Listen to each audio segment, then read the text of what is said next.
జై వీరబ్రహ్మ జై గోవిందమాంబ జై. నేను మీ కృష్ణమాచార్య శ్రీ బ్రహ్మపదం. ఉభయ తెలుగు రాష్ట్రాలే కాదు, దేశం అంతటా కూడా ఎన్నికల యొక్క సంగ్రామంలో అందరూ కూడా బిజీగా ఉన్నారు. ఉభయ తెలుగు రాష్ట్రాల్లో ఆంధ్రప్రదేశ్ ముఖ్యమంత్రి మాన్యశ్రీ జగన్మోహన్ రెడ్డి గారి మీద జరిగినటువంటి దాడిని మనం చూస్తూ ఉన్నాం. ప్రజాక్షేత్రంలో ఎవరు ఎటువంటి ఇలాంటి విపత్కరమైనటువంటి చర్యలకు ఉపక్రమించినా దాన్ని మనం ఖండించక తప్పదు. కానీ వైఎస్ జగన్మోహన్ రెడ్డి గారు ఆరుద్ర నక్షత్రం, మిథున రాశి, వారి యొక్క వ్యక్తిగతమైనటువంటి జాతకాన్ని ఇప్పుడే సామాజిక మాధ్యమాల ద్వారా, టీవీ ఛానల్స్ ద్వారా ఎన్నోసార్లు విశ్లేషణ చేశాం. గతంలో చెప్పినట్టుగానే భద్రతాపరమైనటువంటి లోపాలు, భద్రతాపరమైనటువంటి కారణాల వల్ల రక్షణాత్మకమైనటువంటి చర్యలు తీసుకోవలసిందిగా జగన్మోహన్ రెడ్డి గారి యొక్క జాతకాన్ని మనం ఒక్కసారి పరిశీలన చేస్తూ చెప్పడం జరిగింది. గతంలో 2023వ సంవత్సరం జనవరి 31వ తారీఖు వరకు కూడా గతంలో వారి యొక్క జాతకంలో అష్టమశని నడిచినటువంటి సందర్భంలో కూడా ఇటువంటి రక్షణాత్మకపరమైనటువంటి ఇబ్బందులు, సమస్యలు వస్తాయనే విషయాన్ని కూడా మనం గతంలో చెప్పాం. సరిగ్గా జనవరి 31వ తారీఖు 2023న వారు ప్రయాణించవలసినటువంటి హెలికాప్టర్లో సాంకేతికపరమైనటువంటి ఇబ్బంది రావడాన్ని కూడా మనం గతంలో చూసాం.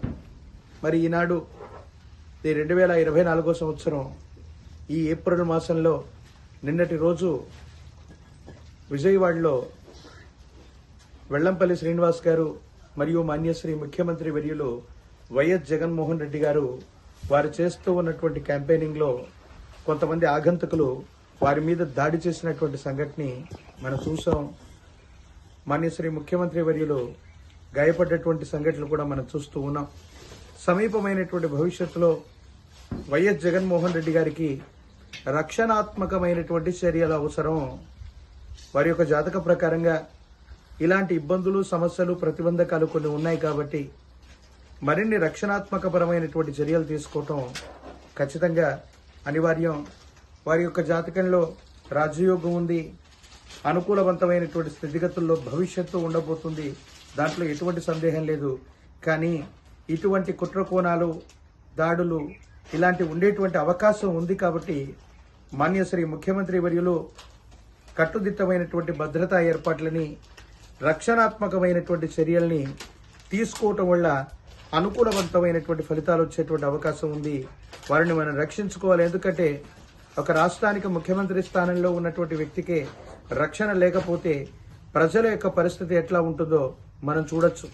గతంలో కూడా ముఖ్యమంత్రి వర్యులుగా చంద్రబాబు నాయుడు గారు ఉన్నప్పుడు అలిపిరిలో జరిగినటువంటి బాంబ్ బ్లాస్టింగ్ మనకు తెలుసు. అలాగే వైఎస్ రాజశేఖర రెడ్డి గారు వారు ముఖ్యమంత్రి వర్యులుగా ఉన్నప్పుడే వారి హెలికాప్టర్ యొక్క ప్రమాదంలో వారు గతించిపోయారు. ఆ విషయాలు ఇంకా ఏమయ్యాయి ఏమిటన్నటువంటి విషయాలు మనకు తెలియదు. మన దురదృష్టం ఏంటంటే ముఖ్యమంత్రులు, అమాత్యులు, ప్రధానమంత్రులు ఈ స్థాయిలో ఉన్నటువంటి వ్యక్తులే చాలా మంది గతించిపోతూ ఉండటం, వారు పదవిలో ఉన్నటువంటి సందర్భంలోనే రక్షణాత్మకమైనటువంటి భద్రతా వైఫల్యం కారణంగా ఇందిరాగాంధీ గారు అవ్వచ్చు, రాజీవ్ గాంధీ గారు అవ్వచ్చు, లాల్ బహదూర్ శాస్త్రి గారు అవ్వచ్చు, ఇట్లాంటి మేటి ప్రధానమంత్రులను మనం కోల్పోయాం. ప్రత్యేకించి ఉభయ తెలుగు రాష్ట్రాల్లో ఆంధ్రప్రదేశ్లో చంద్రబాబు నాయుడు గారు ముఖ్యమంత్రి వర్యులుగా ఉన్నప్పుడు వారి మీద దాడి జరిగింది. వైఎస్ రాజశేఖర రెడ్డి గారు ఒక హెలికాప్టర్ ప్రమాదంలో గతించిపోయినటువంటి అంశం, అప్పుడు వారు ముఖ్యమంత్రిగా ఉన్నారు. వైఎస్ జగన్మోహన్ రెడ్డి గారు ప్రస్తుతం వారు ముఖ్యమంత్రి వర్యులుగా ఉన్నారు. వారి మీద కూడా కుట్రకోణంతో ఇలాంటివి జరగడం అన్నటువంటిది నిజంగా మనకు ఆందోళన కలిగించేటువంటి అంశం. ఏది ఏమైనప్పటికీ ఉగాది పంచాంగంలో మనం చెప్పుకున్నటువంటి అంశమే. ప్రశస్తవంతమైనటువంటి పరిస్థితుల్లో అంగారకుడు రాజుగా ఉన్నప్పుడు, లేదా అంగారకుడికి కొన్ని కారకత్వాలు వచ్చినప్పుడు ఇలాంటి సంఘటనలు జరిగేటువంటి అవకాశం ఎక్కువగా ఉంటుంది. కాబట్టి భద్రతాపరమైనటువంటి వైఫల్యాలు లేకుండా రక్షణాత్మకమైనటువంటి చర్యల్ని వైఎస్ జగన్మోహన్ రెడ్డి గారు చేపట్టాలని, రాష్ట్రం మొత్తం కూడా సుభిక్షంగా ఉండాలని, ఎటువంటి ఇబ్బందులు లేకుండా ఈ ఎన్నికలు సజావుగా జరగాలని ఆకాంక్షిస్తూ మీ కృష్ణమాచార్య బ్రహ్మపదం. జై వీరబ్రహ్మ జై గోవిందమాంబ జై.